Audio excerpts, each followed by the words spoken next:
Ang tips natin ngayon tungkol sa mata. Napakahalaga ng mata natin, di ba? Pag nabulag tayo, wala na, di ba? Wala na. Hindi mo na makikita yung mahal mo sa buhay. Hindi ko na makikita si Doc Lisa. So, yung mata, napakahalaga. Magbibigay ako ng mga tips sa mga simpleng sintomas at nararamdaman sa mata na home remedy magagawa nyo sa bahay. Yung mga komplikadong sakit sa mata, magpapatingin tayo sa ophthalmologist. Dito muna tayo sa simple. Number 1, paggising sa umaga, malabo ang mata. Okay? Sino ang mga paggising sa umaga, malabo ang mata? Di ba nakakatakot yun? Paggising mo, parang hindi ko na ata makita yung nandoon. Pag ganyan na experience nyo, yung parang malabo siya, hindi mo makita, ibig sabihin nun, posible yung cornea natin, yung cornea na dry. Ito yung mata natin. Yan ang turo ng ophthalmologist. Dahil buong gabi, minsan dilat tayo matulog, minsan nakadilat tayo matulog, natutuyo. Pag natuyo yan, lumalabo. So, ang gagawin nyo lang, pagising nyo sa umaga, pikit-pikit ang mata. Pikit-pikit. Pag pinipikit-pikit ang mata, gagawa ng luha. Pag nabasa ng luha, magkaka-oxygen dyan sa cornea, lilinaw ang mata. So, hindi yun delikado, ha? So, kadalasan sa umaga yan. Magmatakot. Number 2, naipit ang mata. Minsan natutulog ako, naipit mo, di ba? Try nyo yan. Pag nadaganan nyo, lalabo din eh. Maganda, tanong natin sa ophthalmologist, ba't lumalabo? Pero, alam ko, baliwala lang. Naipit mo, lumabo sandali, tapos mamaya, okay na naman, di ba? Okay lang yon. So, may protection sa mata. May trivia ako. Alam niyo ano trabaho ng kilay natin? Ba tayo binigyan ng Diyos ng kilay? Ang trabaho ng kilay natin, para kung may pawis dito, at may pawis, may tubig o ano, hindi siya pupunta sa mata.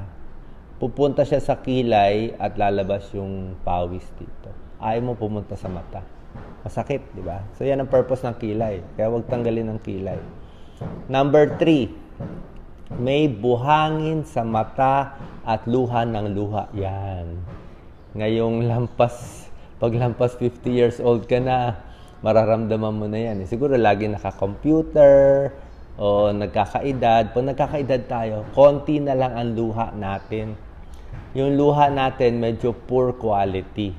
Sabihin, may luha tayo pero baka tubig na lang yung luha natin. Kaya dry eyes ang tawag doon, dry eyes. Kaya minsan parang laging may buhangin, parang may buhok, parang nagluluha yung mata. Ang gamutan dyan, pwede pikit-pikit pero minsan hindi nakukuha eh. Meron tayong eye drops.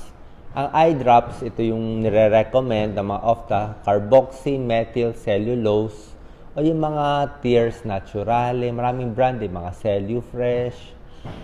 Kaya lang medyo may kamahalan. Siguro mga 20 pesos o isang ganun patak-patak. Pero yun eh. Ngayon, kung wala tayong pera, minsan yung home remedy, sabi, kuha ka lang ng distilled water, lagyan mo konting asin, saline solution, papatak. Pero yung saline solution, ano lang yon, asin at tubig, medyo kulang. Ito kasing mga carboxymethyl cellulose, parang mayroon pang mas magandang ingredient. Kaya lang mahal eh. Okay? So yon sa mga dry eyes. Para din hindi ma-dry eyes, ito rin tip, bawas konti sa computer, cellphone. Kasi minsan, pag meron tayo tinitingnan sa cellphone, di ba? Kaya may chismis kang gustong tingnan o may kaaway ka. Tingin ka ng tingin, hindi ka na pumipikit eh. Masama yung hindi pumipikit. Dapat pikit ka ng pikit para mabasa yung mata. Pag hindi ka pumipikit, tumitig ka lang dyan, madadry eyes ka. Isa pa, misa sa kotse, malakas yung hangin, di ba?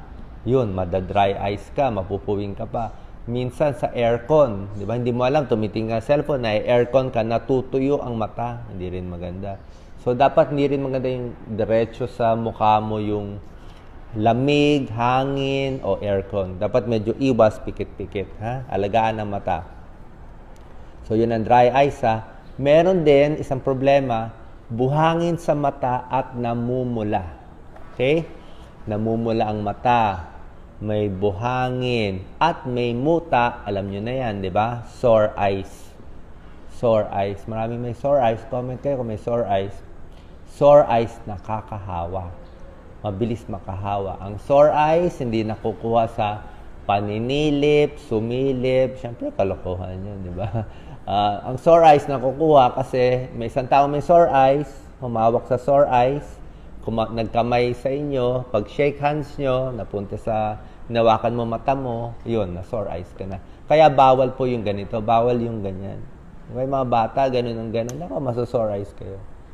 Bawal magkuskus ng ganyan, maso-sore eyes, at magkukuliti. Ganun, hindi pwede mag-ganun.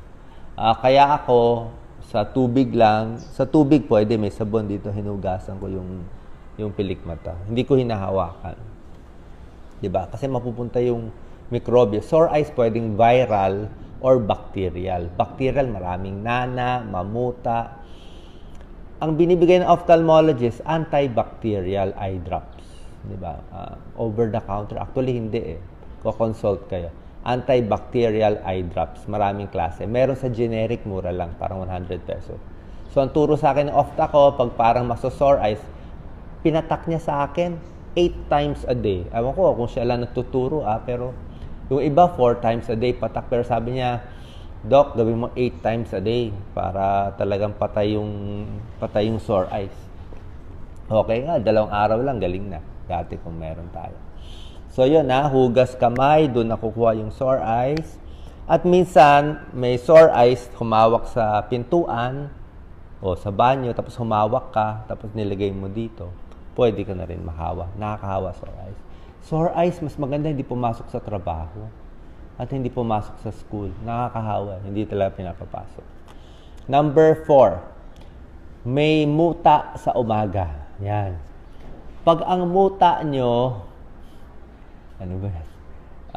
Masama loob, umiyak, maraming luha, naging muta.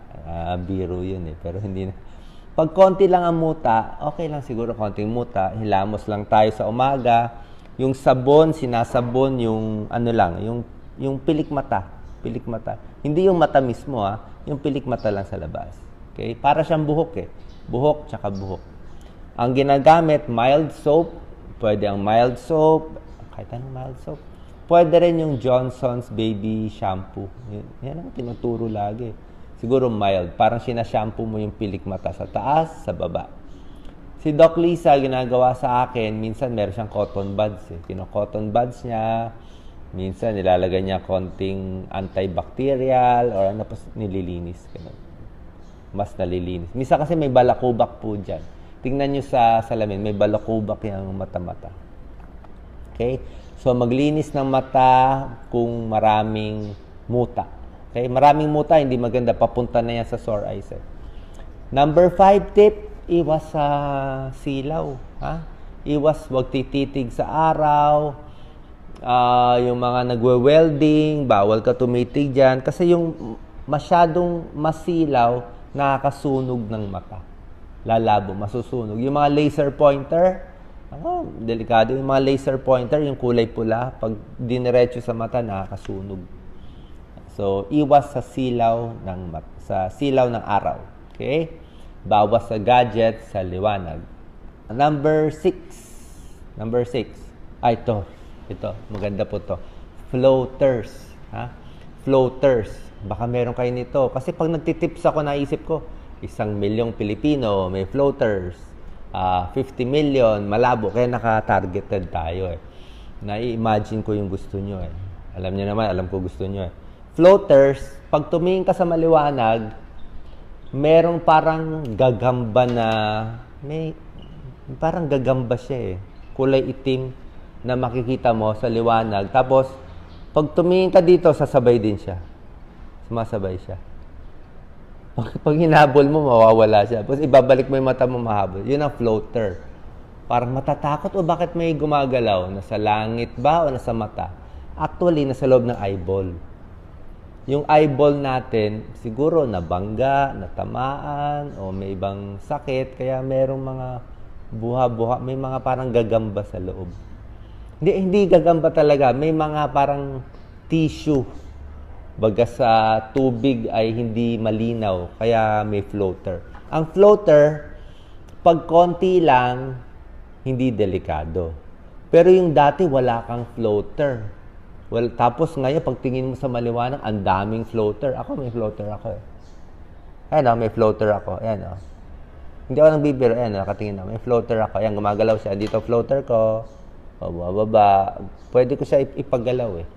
Itsura ng floater ko, parang X na pag ganun. So, okay lang yon. Pag konting floater. Pag maraming floater, pa-check sa ophthalmologist, baka may diferensya sa loob ng mata.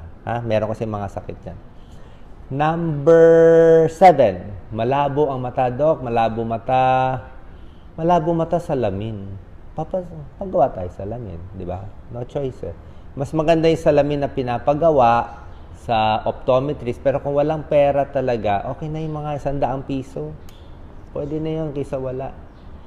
Ayaw ng ophthalmologist. Sabihin ng ophthalmologist, hindi maganda yan. Lalabo.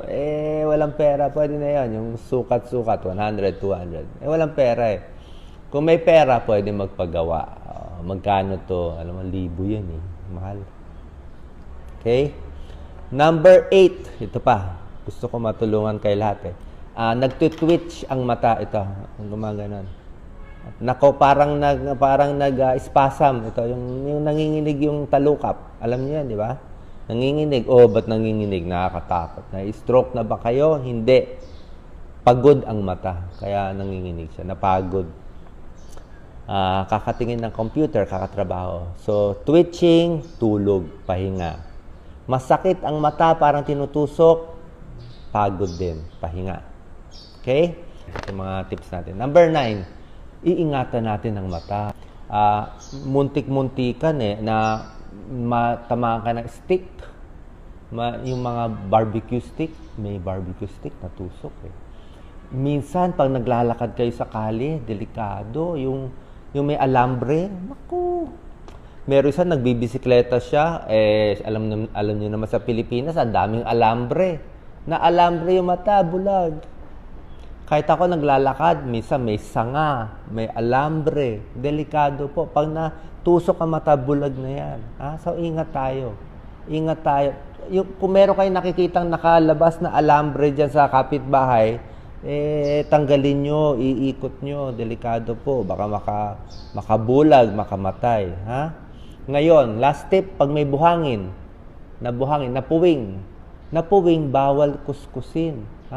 Pag kinuskus mo yung puwing na buhangin, kinuskus mo, gasgas ang mata mo.